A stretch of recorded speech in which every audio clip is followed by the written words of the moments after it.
Hello, Tim Ryan. Hey, Zach, what's up? How often are you, not much, how often are you accidentally saying the wrong name instead of Innovate Hampton Roads?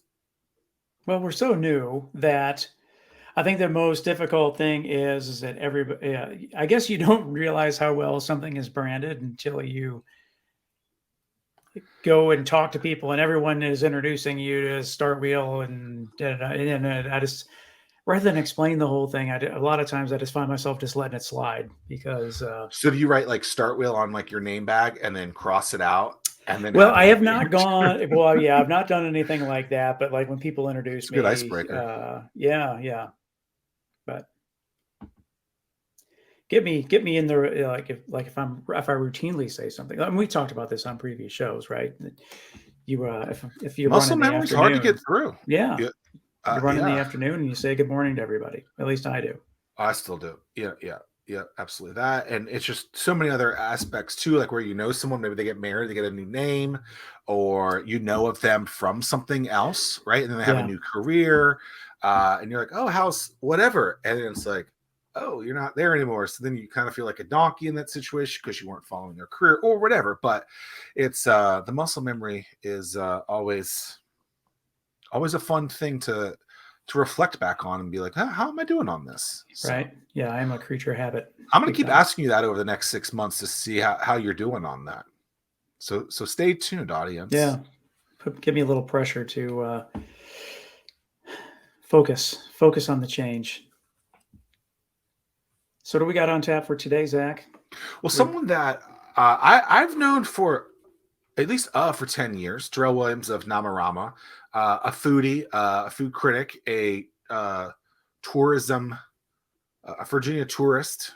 It's hard to even explain. He's which maybe is a bad thing, but well, he's associated with like all things like fun in Virginia, started in the 757, and has expanded.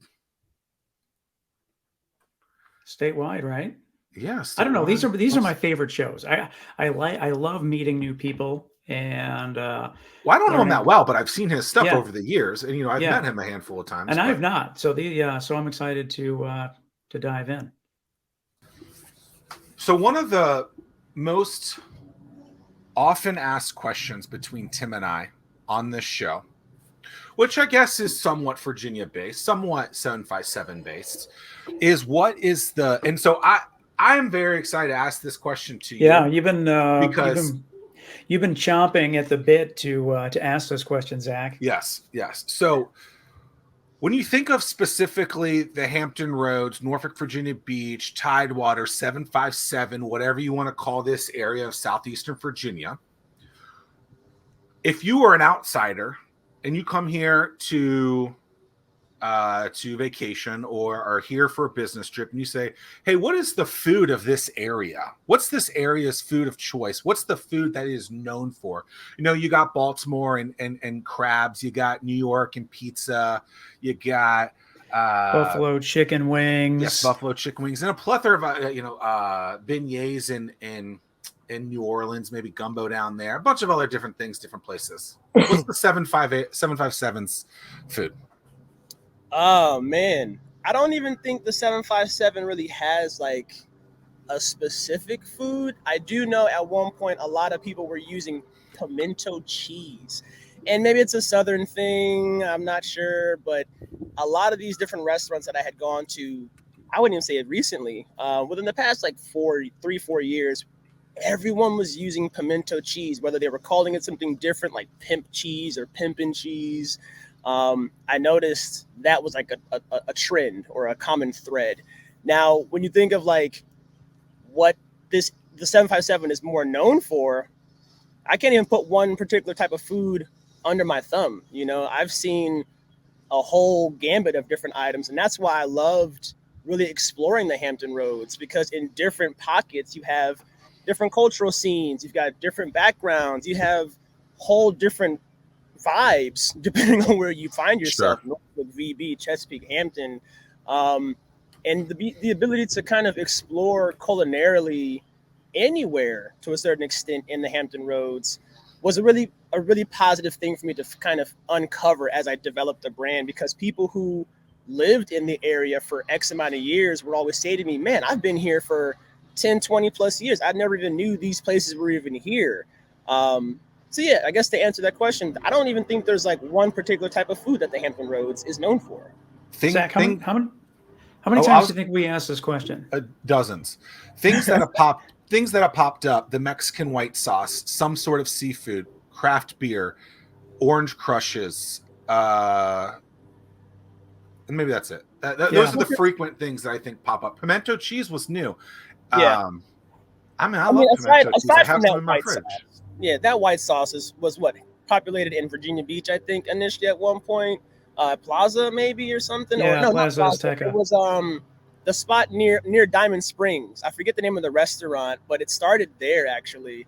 They're no longer in business, but they created it and it just kind of took over. So excuse me, but I did forget about that. However, personally, I don't think of anything else in particular around this area. But yeah, I mean, crushes. I've seen crushes kind of all over the place. It's a type of beverage, but I think Virginia Beach has really taken them and like made them their own for Crush Fest and things of that nature. What else? You said something else, Zach. What was another example you gave? Some people say certain types of seafood. I can't remember which kinds. Okay. Craft beer. You know, I think this is an underrated craft beer area. Tim thinks this is one of the best in the world. Yeah. I've always said the water is very important for that. Things around the water. What else did I say? The white sauce. I don't remember.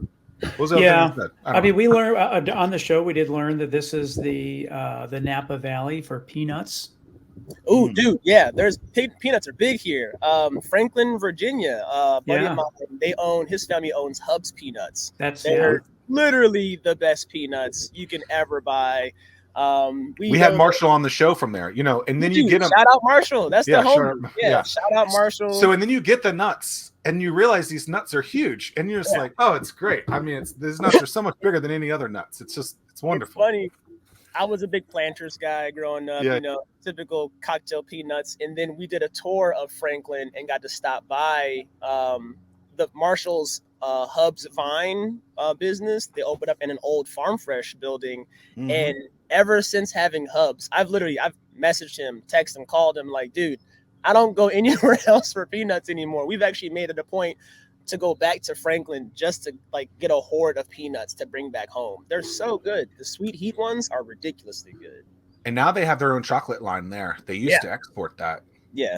You can actually get them in Food Lions, kind of all over. I think didn't Marshall say that they white label for Wegmans as well? Was it Wegmans? Okay, yeah. I believe so.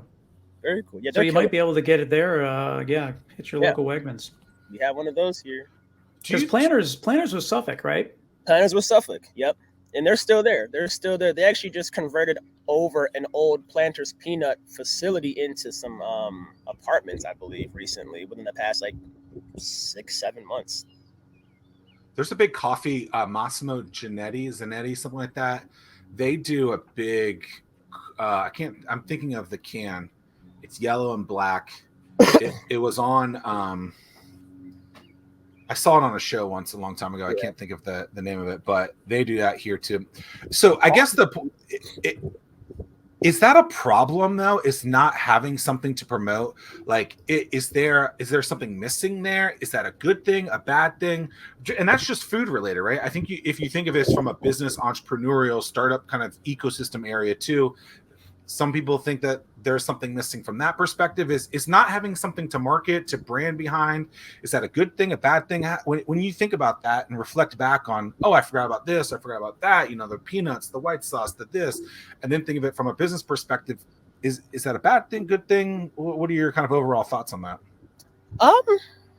Honestly, I think there's a bigger picture or a bigger thing to focus on with the Hampton Roads, and that's like, I've said this for years. There's the siloing of cities in the Hampton Roads where we call ourselves collectively the Hampton Roads, but Virginia Beach acts as VB, Norfolk acts as Norfolk, Hampton acts as Hampton, and there's no camaraderie between the different cities. So when you think about like if there's no particular like identity around the food, I don't think it's really as necessary as of yet because we are focusing on the Hampton Roads as a whole. And like I said before, each of these different pockets of the Hampton Roads has a different vibe, different aesthetic, different energy to come together. But what I have recognized is like that willingness for people in that area to kind of try anything, to be honest. I used to host the slider competitions and then the munchie markets where I recognized when I was developing the munchie market, I learned that, or I got inspired by that concept called Smorgasburg, which started in Williamsburg, Brooklyn in New York. And they were bringing pop-ups from kind of all over the place. And I thought, well, there's so many different people that are doing awesome things back in Norfolk and VB. Like, why are we not doing this here? And it just kind of clicked to me to bring a lot of those people together collectively and say, let's just bring all these different techniques, all these different people, you know, these characters and these flavors and different cuisines in one particular location. And we did our very first one between Smart Mouth Brewing Company and Smart Mouth and Bench Top. It was dope. There were like 8 vendors. There was 4 at each brewery. It was all open air market. Like it was an amazing vibe. We had a DJ. We had games. I mean, the beer was flowing. I remember at one point, Chris at Smart Mouth, I had asked her a question about if we needed certain types of things. And she said to me, well, honestly, like you're kind of blazing this trail. We've never done this before. So whatever you think is the best way to go about it, let's just do that way.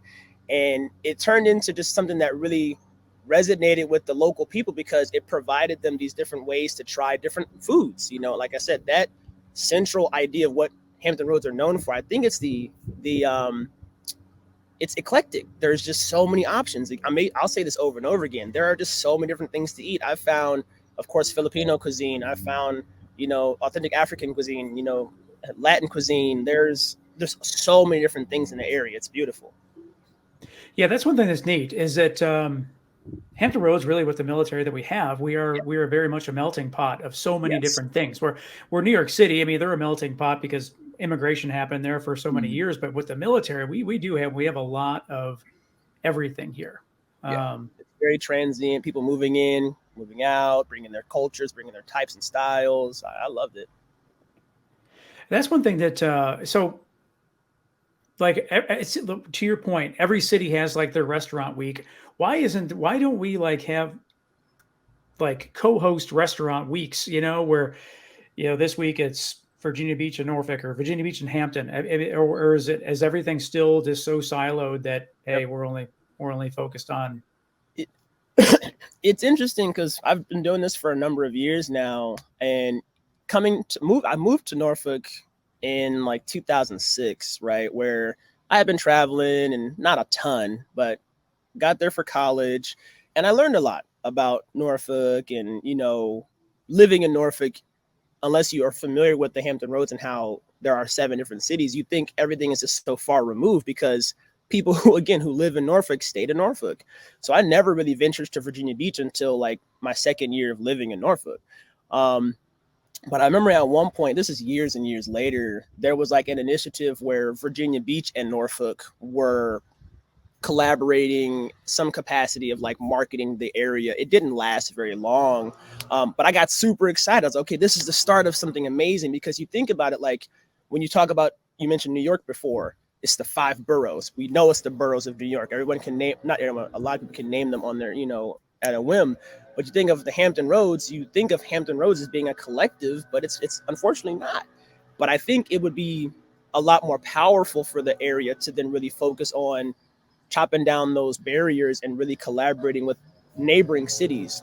Like I said, Virginia Beach and Norfolk, they're right there, dude. So it's like, it only makes sense to then partner with each other to then bring more attention to the area as a whole versus, well, we're going to do VB over here. We're Chesapeake. We're all the way over here.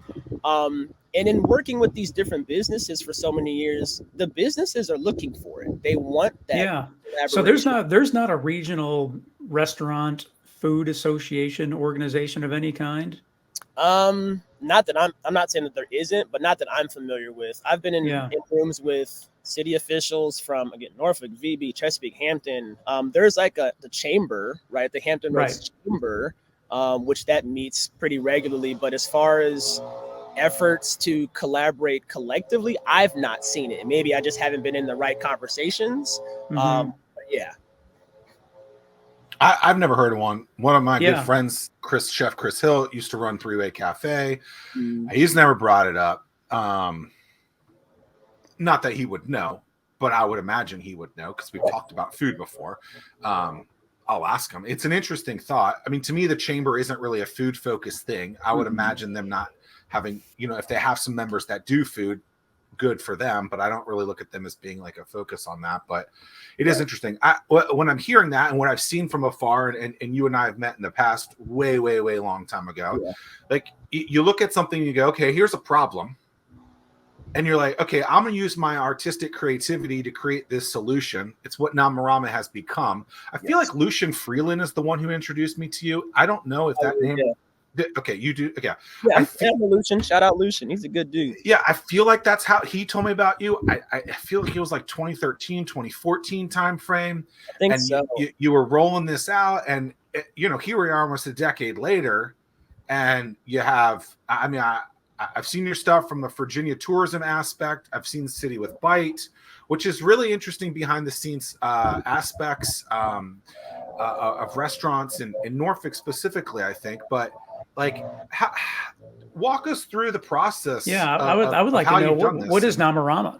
Yeah. So, and again, you guys can hear me okay? These lawnmowers are killing me. So Nomarama really started as just like a hobby project. Again, moving here in 2006, I didn't start immediately. I got to school at Old Dominion, and I met some really cool people that showed me a lot about more local business. My dad had a small clothing store back in the 90s outside of the Woodbridge Potomac Mills Mall, right outside of DC. So I already had like a love for small local business and things of that nature. But I was a typical suburban kid, through and through. And I watched a lot of TV growing up, to where I used to watch, Diners, Drive-Ins, and Dives, of course, and Anthony Bourdain. And I really loved that show Samantha Brown put out. I think it was like Travel with Samantha Brown. I forget the name of the show, but she would travel the world. And I thought my mom loves that show. I love that show still, dude. To where it blew my mind. I was like, whoa, how is she doing this? Like, how is she affording to do this? Is this a job? Like, how does she do this for work? And it just blew my mind, to where it kind of lit a fire inside of me to say that I would love to have a show where I could travel and do all of these amazing things. And then life happened, and, I grew up and had a job and all these things. But all the while, I want to say it's when Vice Network kind of really changed things and put it into perspective, where, of course, Guy was doing his thing. He was the originator. But when I saw what Vice was doing through their Munchies effort, they were really raw. They were gritty. It was uncut. And it was like adopting hip hop. It was adopting the elements that were kind of authentically cool to me, right? Sneakers, music, again, subcultures. By the names of Andy Huang, Maddie Matheson, all these different people, Joe Coy, that were just really doing amazing things. And I had this idea that I wanted to start a pop-up of some sort. So I started doing copycat burgers at my parents' house, where I'm at now currently. And I would do local beer and copycat burgers from different restaurants that I had aspired to visit or that I had traveled to in the past, i.e., In-N-Out and things of that nature, making, animal style sauce at home on a flat top or whatever. And I would pair them with local beers, either O'Connor at the time or whatever beer was around the area, which was like Fredericksburg's local brewery, which is, I think they're defunct now. I'm not sure. But I was doing this on like a regular basis with my brother and like some of my best friends. And one of my best friends, Lance, says, well, what are you going to call this? Nomarama or something? And I stopped and I took a second. I was like, yo, I don't hate that. And it stuck. So then from there, my very first pop-up, my very best friend, my brother, Michael, he helped me land a my first burger pop-up at a homie's pho restaurant after they closed. And I was doing ramen burgers. I was doing smash burgers with like eggs on them and like special sauce and everything. All from what I had learned and I taught myself from following and like digesting all these things that these chefs were doing in LA and New York and Chicago and Seattle. And I just tried it. And I learned quickly that I am not a chef, right? Serving undercooked burgers at some point at certain points in the night, you know, serving burnt burgers. I had a spatula that was like a half a spatula. So all that to say, I learned I wasn't a chef, but I still loved the idea and the mind of how chefs thought. I think it's brilliant that a father of two kids, now I have a hard enough time figuring out what to make my family of four, where a chef can conjure up a whole menu to feed complete strangers, you know? So I thought it was amazing to where I thought, well, what else can I do to like spotlight and like pay homage to chefs? And I thought, well, I'm just going to spotlight them. I've always been a storyteller. So I started to go to different restaurants and this is around when I was learning more about iPhones and their capabilities and things of that nature, them changing technologically and advancements in camera megapixels. I was doing photography assistant work at the time, and I was interning at Daily at this time too. And I would take my phone and I would go to restaurants around when Instagram kind of was first popping off. And I would just go to restaurants and I'd take photos and I would tag the restaurant. I would tell my friends like, yo, there's a local spot. I know you live in Norfolk, but like go to VB, go to Chesapeake. This spot is banging. You got to check them out. And it was always the spots that I would go to that didn't have tons of money to market themselves. I was thinking to myself, well, these are small local businesses that deserve people to check out what they've got to offer. But if people don't know about them, they're not going to go. And like I mentioned before, a lot of people, when I was uncovering these restaurants, would say to me, I've been here for 15 years. I didn't even know they were there. And that gave me a moment of like pride to say that I was putting people on who were from the area to these amazing restaurants and introducing them to the owners to get them to tell their story about why they got to do and why they're doing what they do. So that transpired into the very first show effort, which homie of Lucian's, I went to school with him years ago. His name is Chris. Chris Conway? Chris Conway. We worked on the very first episode of Nomarama. I thought it was him. Yeah. I think it was 2014, 2015. I hit him with the idea and he loved it. And we shot it. Great photographer too. Yeah. And it just kind of changed people's idea of what Nomarama was. And no one had any idea where it came from. Again, the production value, he really did an amazing job. And it just snowballed into something else. I did the episode at O'Connor and Kevin was super stoked on it. Was like, if you ever need any help with anything else, let me know. I said, I got an idea for an event. And thus the slider competition was born, where I did it 5 years in a row. We would bring local burger purveyors from across the Hampton Roads, not just Norfolk, but across the Hampton Roads to come to O'Connor and battle it out in a burger gauntlet. So if you were somebody who lived in Norfolk but never made it a point to go to Chesapeake, then you could come to the burger competition and try a burger from Chesapeake and say, yo, I tried it here. It was delicious. Now I'm going to go take my butt to Chesapeake and actually buy a full-on meal with family at this burger restaurant. And it grew and grew and grew. So at one point, I think one year we had 6 or 8 different competitors all at one event. And it was just like over and over and over again. And at the time I was working corporate for multiple startup companies across the country. I used to sell, I've sold all kinds of things. I was working security awareness. I did smart parking solutions. I sold a CRM for real estate. So in my travels, I was working and they were taking care of my meals, breakfast, lunch, and dinner.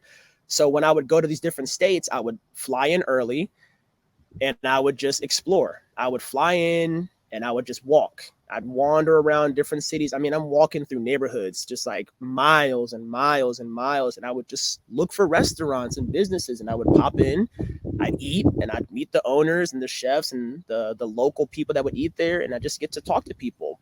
And it was the most fun I had ever had, thinking back on like just natural exploration. And I would learn these things and I'd bring them back home. and I would do them over and over and over. And then things just grew and snowballed into more. And yeah, and then I was shooting my own. So Chris and I, we parted ways after the first episode. We had shot 2 episodes at that point, but the second one never came out. So the saying goes, you know, you want something done the way how you see it, you do it yourself. I tried working with a few other videographers, didn't work out. And again, iPhones were getting to the point where they started to beef up their cameras. And I remember having a very like in-depth conversation with the photographer that I was working with at the time, Roberto Westbrook, super talented. And he was like, well, you know, it's cool to see the technology, but it's interesting to see where things will develop. So I took that as like a sign. So I took my iPhone 6 and I got a rig, I got a microphone, I had an idea, and I did it. And I shot, I think it was like 7 episodes, all on my phone. I networked, I coordinated, I scouted, I edited, I promoted, I did everything on my own from my phone and then put it on YouTube. And still to this day, the views are lower than I would like them to be, but it was a proof of concept of like, you want something, go out and get it. And I did it. And then events were still popping off. And then finally, after working with the city of Norfolk for multiple years, Jared at Sway reached out to me about the City with Bite concept and said, hey, you know, City of Norfolk wants to promote the food effort, and we don't think anyone else would do it justice but you. And thus City with Bite was born. And then I had an opportunity to do another show that encompassed the full Hampton Roads, which was called Just Dropping In, with my homie Tremaine's company, Fond. And then that's when COVID, I think is around when COVID hit, to where the whole landscape completely changed, right? Where restaurants were closing down left and right. Businesses were trying to figure out ways to do to-go orders and things of that. And the state of Virginia was already following me through Nomarama. And they had reached out to me and said, we want to do something to promote the businesses and the restaurants. And I thought, well, you know, granted, COVID was a bear, but like businesses closed, but there are still dozens and hundreds of businesses that are still open. So instead of talking about the ones that are closed, let's talk about the ones that are still open. Yeah. So they kicked off their Wander Love campaign and sent me and my family on a trip of a lifetime to the Eastern Shore. We did Chincoteague, Assateague, we did Kiptopeke State Park, and I mean, all the restaurants and all these different things. And it really changed my mind completely as to what Nomarama could be. And that's what me and the family do predominantly now, is tourism ambassadorship. We work with different destinations and DMOs to have them bring us in and showcase what they have to offer, whether it be restaurants, museums, trails, parks, downtowns, anything. And it's, man, Tim, it's been a dream come true, man. Seriously. Wow, that's awesome. Thank you.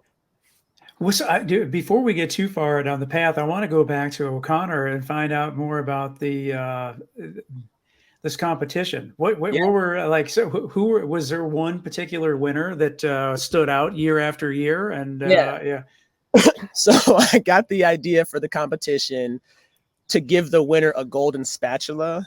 Again, I'm a suburban kid, so SpongeBob was like, growing up, that was the thing. So he had a the golden spatula. So every year I would make a golden spatula trophy. Year 1, it was in like a shadow box frame. Year 2, I think I actually painted like a golden spatula, and a friend of mine put it on. He welded it with like a bunch. It was awesome. So anyway, yeah, the competitors would come, and the attendees who would buy or would donate money for tickets, and they would come in, and I'd give each of them a voter's card. Okay, you're a voter, you're an attendee, so you have as much say in who wins as everyone who's here. It's all equal. There's no one. I'm not turning anybody away. And I thought it was fun because it got crowd participation. You know, and encouraged people to come out and, you know, dabble and try different beers and, you know, get outside. It's funny because like social media, you're always on your phone, right? Where I encourage people to tap into social media, but also enjoy the moment when it's happening. So yeah, the people would come out and they would try a slider from each competitor, and at the end of it, they would then choose who they thought was 1, 2, 3, 4, 5, 6, or 7th, and we would then award the winner the golden spatula. And it got dirty. it got And so with that, could they submit? Was there rules as far as like this is the kind of burger you're preparing today, or you can just come out with whatever it is that you wanted to come out with? A burger with 2 buns. It had to have a top bun and a bottom bun. You could put whatever you wanted in the middle. We had Wagyu beef before Wagyu was like a huge thing. We had people doing like bourbon infused bacon, hot sauce, barbecue sauce. We had people doing, I mean, one of the winners, they're actually still located in Virginia Beach, Barrel 17. Shout out that team. They did a jammin' goat burger, which has, they still do it. It's on the menu still to this day. It's got goat cheese and like some like berry jam compote situation. It is phenomenal, man. Another I would think 80-20 around then. Did they represent well? I don't think 80-20 actually did a competition. I reached out to them multiple times, but they never did. I'm drawing a blank. Redwood Smoke. Amazing. Like Bob came through. They do burgers? They don't. They do for specials. It's called the Beast Mode, which it's like, oh my gosh. It's incredible. It's like, which is crazy because they are in the old Dog and Burger joint. Yeah. And which I always loved. That about a heart attack waiting to happen. That place was just a flying grease ball. Like Dog and Burger was my jam. Like in college, I remember this is back when I was riding fixies, fixed gear bikes. I would go to Dog and Burger at least twice a week. It was cheap. That's when food was cheap, you know? Yeah. Give me the brown bag special, Zach. I need the brown bag special with the hot dog. The crinkle fries were so good.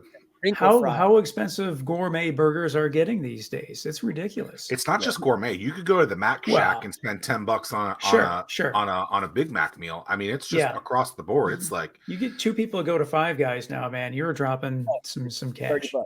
Yeah, easy. Yeah. Speaking of that type of stuff, I'm interested in just like your thoughts on the DoorDashes, the Uber Eats of the world, the Grubhubs that have really taken your food spots that didn't normally have delivery. So I think historically your delivery places were like your Chinese joints and your pizza spots, and that's about it. But then these other companies allowed it to order. Some of it was just carry out, then delivery in there. Is that a good thing for businesses? Is it a bad thing? Are you losing some continuity and stuff? Like it's a weird thing. And then, by the way, it's crazy that people are paying double the price of some of the stuff. I mean, you get a $40 meal and you're paying $80-$90 for that to get it delivered. It's like, damn, like that's obnoxious. Like what's your overall thoughts on whatever that terminology is, the everything can be delivered? It depends. I say this because like I was a big proponent of, and still am to a certain degree, of like Groupon and Living Social when those were like really popular and first developing. I actually almost worked with them years ago too. But what I learned is when you tap into a service like a Groupon and you're trying to like sell a number of like seats at a table to eat at a restaurant, but you're not equipped enough with staff to take care of that demand, your quality is going to plummet. You know, the quality of service, the quality of your food, all of these things are part of the equation. So where it's similar to this Uber Eats and these DoorDash models, where if you're running a traditional like dine-in restaurant and now you've added on top of that delivery, it's adding in an additional level of like more business, more of a market that you're tapping into. So you're stretching yourself even more thin. It's a good idea for those who can't get out of the restaurant to make their own deliveries, but it just all depends on how you work it. To be honest, I've been working with multiple restaurants that have either been thankful that it exists. I'm so glad that like Uber Eats is here. They saved me this and this during COVID, probably specifically. especially during COVID. But I also heard the other side where it's horror stories where they were having drivers come in at the wrong times looking for their food, or you've heard the story. People don't get their food. You know, the driver steals their food. It is different. Like, and I know, Tim, you live far enough out that you don't have to deal with this shenanigans as much. Because have you ever done it, Tim? Me? No. Or Yeah, Tim. Yeah, and so like it's almost, I'd say 6% of the time something is wrong, right? And so it's wild. Have you ever watched the show The Bear? Maddie Matheson is in it. No, I've been hearing much about it. I don't really watch a lot of TV. I got 2 kids. We homeschool. Well, you mentioned the thing about you like the brain of a chef. Yeah. And so I'm not going to ruin the story of it, but there is something in there that is just a wild ride about all of this, and it's a pretty quick show. They're like 20-30 minute episodes. The kid from Shameless, or the guy from Shameless, is like one of the main characters. Yeah, right? Yeah, the guy who looks like the guy from Willy Wonka at a young age. Yeah, young. Gene Wilder. Yes. Is that Lip on Shameless? Yeah, that's Lip. But Maddie Matheson is in it, and he's obviously done some really interesting things with his world and Vice through there. I met Eddie Wang at a conference in Omaha. Did you? And he was just on the come up at that point too. Yeah. And first off the boat, he was doing the show. You know what he said about Omaha? He gets on stage and he goes, "This is the most effed up thing I've ever seen. You guys are the place where these cows are created and groomed and live.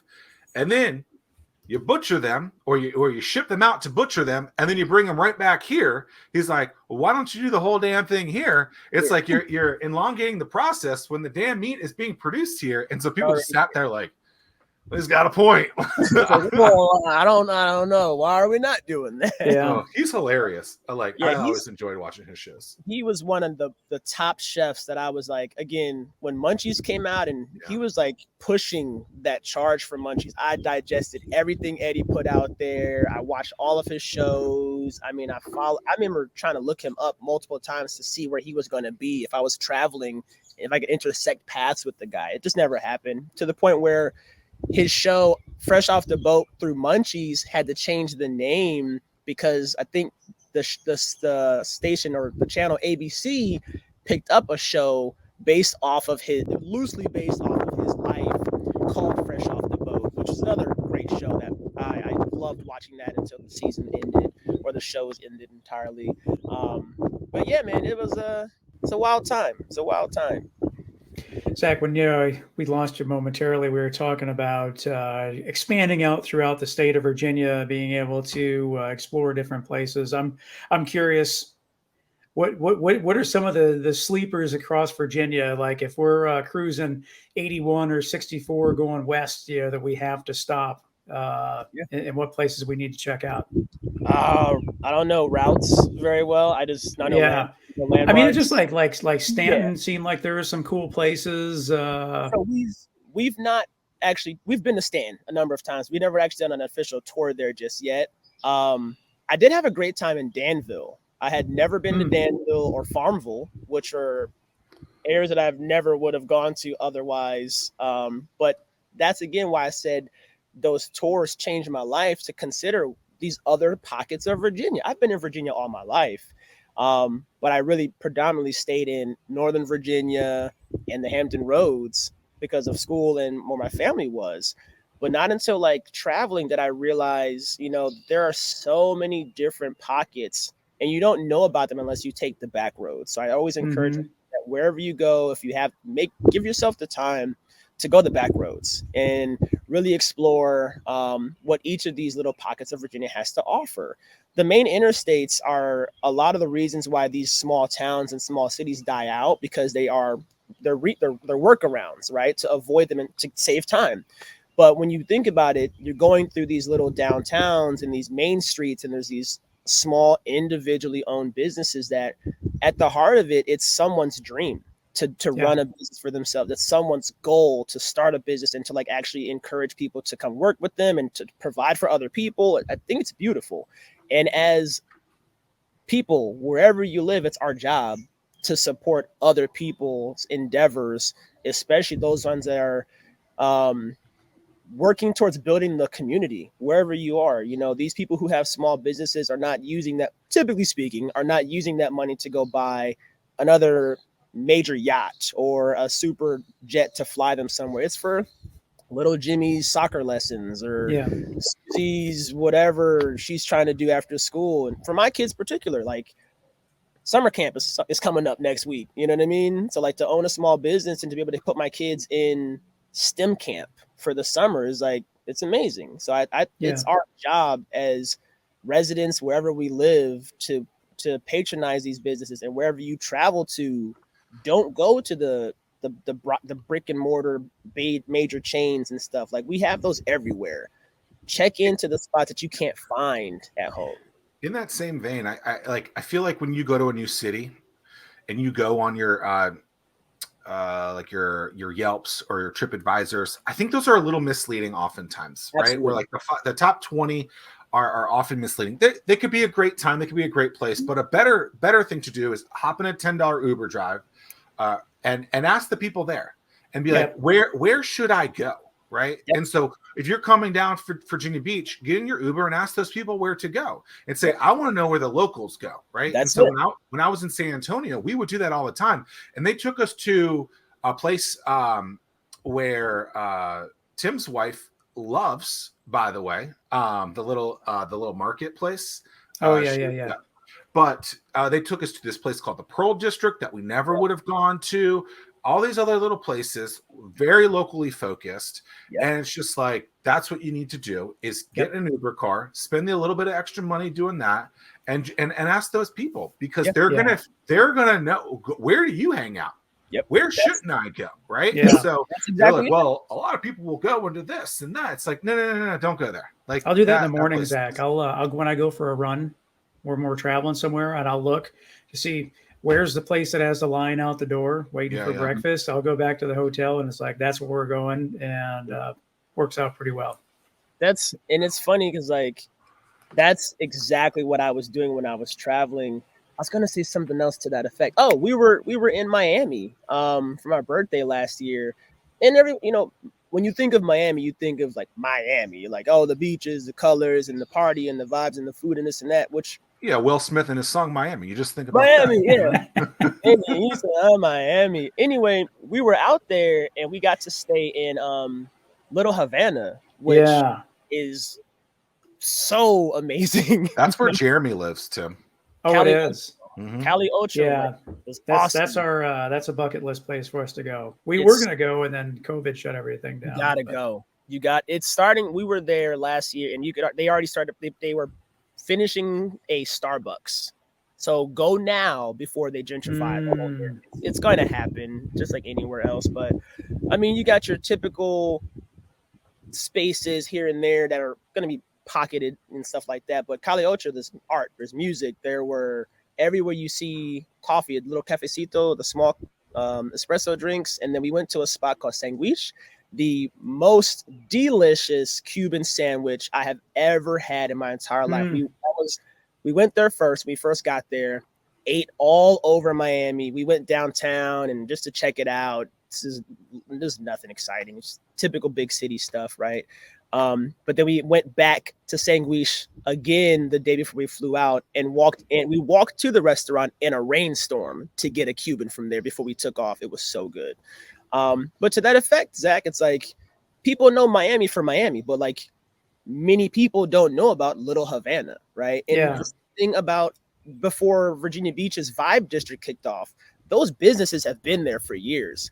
But until it was coined the Vibe District, it started getting more promotion and more shine. I've been in the ear of VB for years before this was even the Vibe District to say, hey, yeah, the oceanfront, the boardwalk is dope, but like, what about these other businesses that are right a stone's throw away from the boardwalk that are killing it and bringing people to Virginia Beach every day that don't even get any kind of spotlight or shine?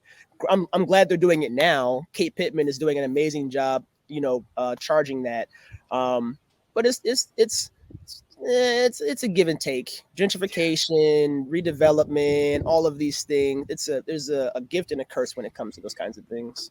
Yeah, it's wild to say, and and I've been saying it for I don't know 6 months now, 12 months, but like that Phoebus is like surging right now, man. Yeah. Like the places that Phoebus has, I Is mean, that where it's Mango Mango is? Mhm. Mango and Sly Clyde, El Sly Clyde, Diablo Loco is a Fuller's. yep, the dive bar, El Diablo Loco, all just Yeah. super cool places, El Diablo Loco. That sounds Yeah, exciting. that's dude. the That place, mezcal tequila place, right? Yeah. dude, that man, mm, good stuff. Is there food there? Yeah, it's Virginia. There has to be Yeah, it's food. a tequila bar, but it's Oh, dude, never yeah, they mind. got a Won't be there. yeah, but their food though is banging, man. It's dude, because they have like anything from your typical Mexican stuff, but like them typical Mexican stuff with smoked brisket. Dude, Mm, it's just yeah. I've not been there yet. I used to work at Prince Inc. when I first went full time with Nomarama, and we used to print their shirts. oh yeah, Yeah, we used to print their Is shirts. Prince still there? Do they Yeah, have two? they're still there, and they're still kicking So they ass. have two locations now? In Hampton, not in Hampton, they're not. Okay, No, so they moved they, to the Norfolk spot. I knew that. yeah, Okay. yeah. Yeah. So they've been in the Norfolk spot. I don't even know how many years now, but they've been there for years now. Well, they were I feel like they were the first of that Yep, Vibrant Spaces. I was going to call it hidden spaces. Yeah, I think vibrant it's spaces. Vibrant Spaces. Yeah. Yeah. They were the first recipient of that. I guess recipient is the right word, or whatever you Sure. want to call it. Are And things like that good for cities? yeah, Have you seen them in other places? Or is Norfolk unique in that regard? Like, I wouldn't and the say concept is the city would have they had like a committee, an organization that would give a little bit of funds and a yeah, little bit of rent rebates for people to go in non-use spaces, yeah. and they would help those retail focused businesses, whether that be a restaurant or something retail focused to go in. But I mean, those are those good things for the future? Like, where do you Yeah, see that? I think so. Development is funny because, like, when you think about like your typical big money developers, their goal is to wipe everything out and build new, right?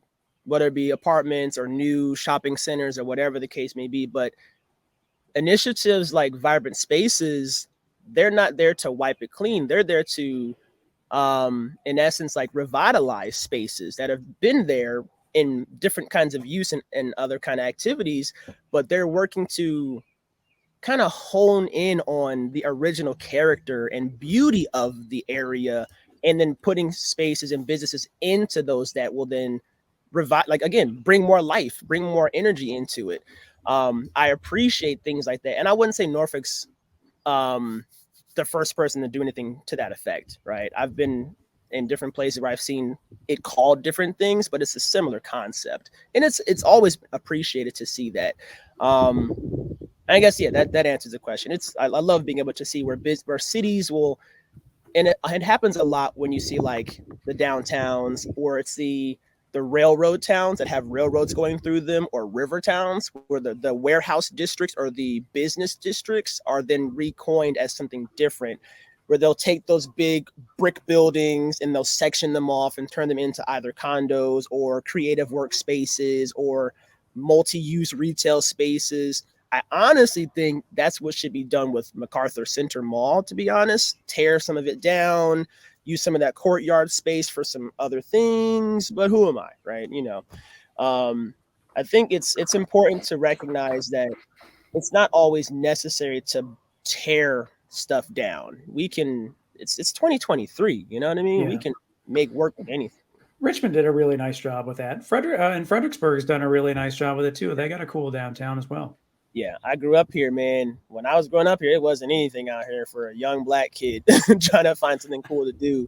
It was Civil War relics, and that was it. But now there's a number of restaurants. There's actually a Michelin star chef who owns a restaurant downtown. Joy Crump, I think she owns Foodie, and she's amazing. Like, and there's multiple breweries, businesses. I mean, there's a buzzing scene of like millennials and what do you call what's after millennials? Gen Z, What? Gen Z, I think. Gen Z's, yeah, Gen Z's. You have two Where of them, they- right? I mean, I guess. But those yeah, it's annoying kids on their cell phones the whole time. That's what you. those youngsters, right? Yes, That's what they yes. call them. But no, it's funny to see, like, again, the development of different areas, and I, for one, can appreciate when a developer can see the potential of a space to then Mhm. revitalize it versus tearing it all down. So I think you can make the argument that retail is dying, has been dying. You just talked about MacArthur Mall being one of them. I think big shopping malls like that are different. So I'll say this. I have seen where shopping malls completely flip, and versus being the ones where the big anchor stores are paying exorbitant amount of money for rent, they're cheapening their leases and allowing small local brands to move in. Like MacArthur started doing that, but I think still there's still it's a push and pull with that still. But there's still abilities to really redevelop what a mall looks like. Think about like your so malls aren't dead. Malls have turned into, what do you call, like, what's Short Pump? It's like an outdoor shopping center essentially. Yeah. Short Pump Mall, and then even here there's Spotsylvania. They're called town centers now, There, or your Williamsburg outlets. The malls are not dead. People don't want to be inside of a building shopping. They Okay. offer the So outdoor. a strip mall outdoor scene is still there, but your traditional 3-story shopping mall, everything inside, Those seems are to have, yes. yeah. But you don't see retail. You don't see the internet killing retail completely. You see retail continuing to be around. There's still very much so a need for like niche, whether it be boutiques, because then you have a trusted advisor to a certain extent that is selling a product that they really care about. They're not just a person who has a job to sell a product. It's like, yo, this is my store. This is my business. My name is on this. I'm providing a service, and I'm selling you goods that like I wear, that I support, that I fully back. So if anything, I think those are stronger in retail these days. And I think you can make the argument that even just big boxes or even smaller retail shops are going to see an uptick just because of the pushback of free refund, not free refunds, but free returns. So a lot of companies have switched that, where they used to offer free returns, and now they're charging $8 to $10, which is what they were losing in that. Yeah. And so now that forces people to be a little bit smarter in that case, and not buy 10 things and return 9 of them or all 10 of them. And so I think that brings some of that back into stores, which will be interesting to see, where that cycle is 5 to 10 years from now, if that's something that I was right or wrong on. It'll be interesting just to see, because it is nice to go to places. It's nice to see people. This thing is fine, but there is something about seeing someone in the flesh. Yeah, absolutely. I want to, if we can, I want to shift gears quickly as we're coming on a close with time. You have a pretty strong. You had mentioned your YouTube views. Yeah, they weren't as high as what you want, but you only had 6 or 7 episodes that you released. But then when you look over, you have a pretty strong Instagram following. So many people, so many new businesses that I talk to, they're like, gosh, I just post a few times and I don't get any engagement. What did you do to get your Instagram following? And was there any key things that happened to build it, or was it just consistency and grew over time? Social media is different now than what it was when I first started. To be honest with you, I really can't stand it too much these days. But it is just the nature of the beast, right? It is, yeah. So when I first started Nomarama, it was I skipped over this earlier. My partner Heidi Joy always gets on me about it. I was educating businesses on why to tap into social media 6-7 years ago. Well, Instagram or Facebook, that's a fad. The kids are doing that. It's like, no, it's a free avenue of marketing and advertising for yourself. If you just have the page, you can post whatever you want to your business, and you can also put money in it if you want to promote it, et cetera, et cetera, et cetera. So I was educating, small, mid-size, even larger corporations on how to better use social media to their advantage. Me personally, I just posted, when I wanted to, what I wanted to, and what I tell people nowadays, and I still do it for myself, like authenticity and just being yourself. You could follow trends and all of these things, but it's like your tribe will find you eventually. Think about what we did before we had social media. If you weren't using a website, we based our success off of a lot of word of mouth. So I think if you're just being who you are and being your true self authentically and leading with integrity and intention, things will work out for you. I'm a big manifester.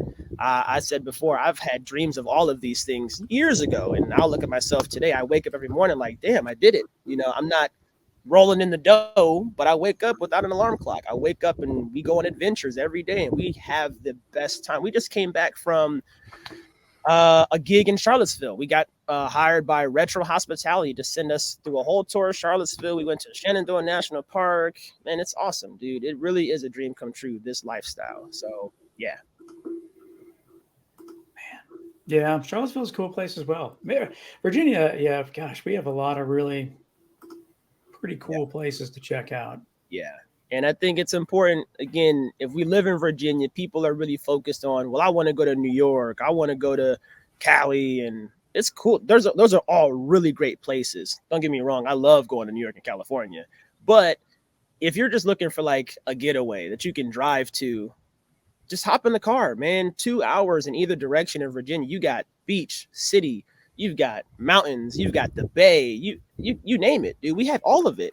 And people who have lived in California will even say it themselves. They've moved to Virginia because of it. It's like, well, you think about it, I can get all of it plus seasonally change, and I can have it a less amount that I'd be spending in LA.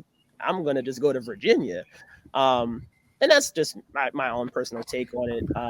I love it. I love Virginia. I've been in Virginia all my life.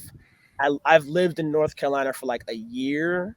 But outside of that, I mean, I love it here, dude. I really do. I love traveling. I love going and finding different parts of Virginia that I've never seen before and meeting people and all of those things. It's a lot of fun. It really is. Yeah. What's on your bucket list that you haven't done yet in Virginia? As far as Virginia, a lot of the parks. So we collect passport stamps, and our passport, it's a book that you can like collect stamps at different visitor centers.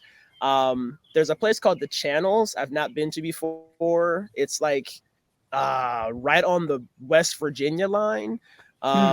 Like a path through all these like giant rock formations. Outside of that, I like TLC, I'm always chasing waterfalls, like yes. Crabtree Falls is pretty cool. Love Crabtree Falls. We just did Dark Hollow Falls in Shenandoah.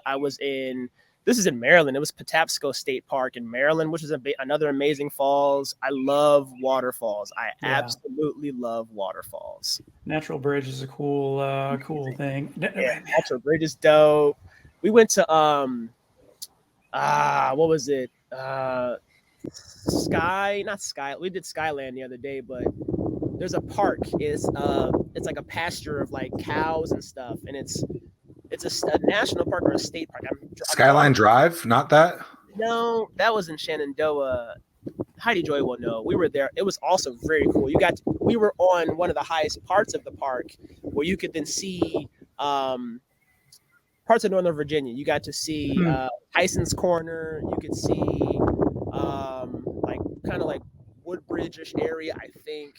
I'll find it. I'll let you guys know. But it was dope there too. What is it? Is it Knobs Point?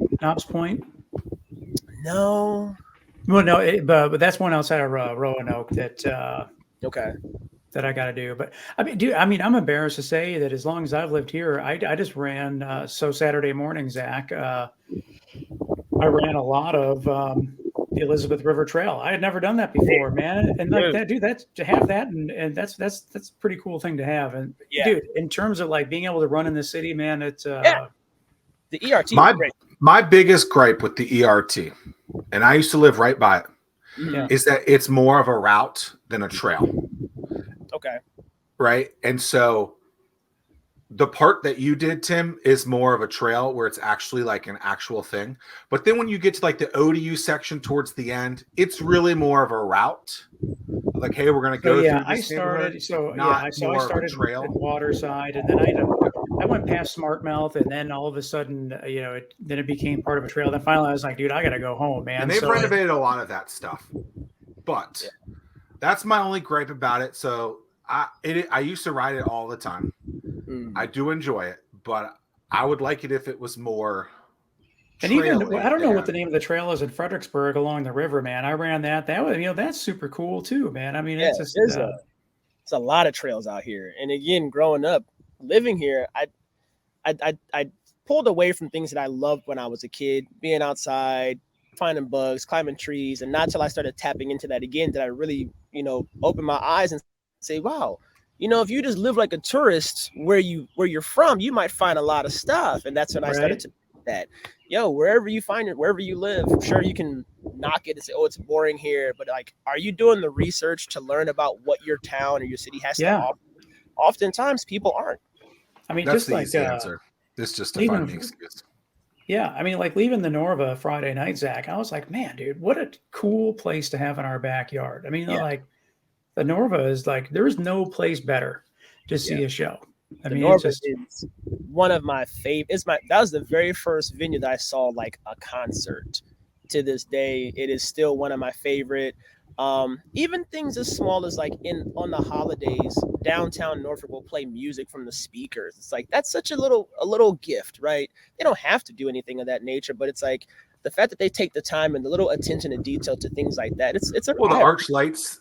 the Well, arch dude, lights. Yeah. what they did with the Wisconsin, man. That thing's pretty dope now too. I love the Nauticus. I was going to the Nauticus before I even moved to Norfolk. My brother went to Christopher Newport first, so I would go see him at CNU, and he would take me to the Nauticus. This is back in 2004, maybe 3 or 4, and yeah, to then jump to recently, I've been like a major partner of the Nauticus for like 2 years. They actually like had my son go to their sailing camp at one point. I'd help them with their Charles Dickens Christmas town situation. I got to document a lot of their events and recap their events. Ren is amazing. She's doing such awesome things there. The Nauticus, and they actually just got a new, I forget if it's a grant or something to revitalize the Nauticus, where they're going to be doing a whole lot more inside to kind of change around what it looks like. So stay tuned. Nauticus is an amazing spot for Norfolk. And again, another slept on gem of the Hampton Roads. There you go. Yeah. I think that's where we'll leave it. I could talk more, guys. Don't get me wrong. I love talking. So We appreciate your time. thank you, guys. Appreciate it. Seriously.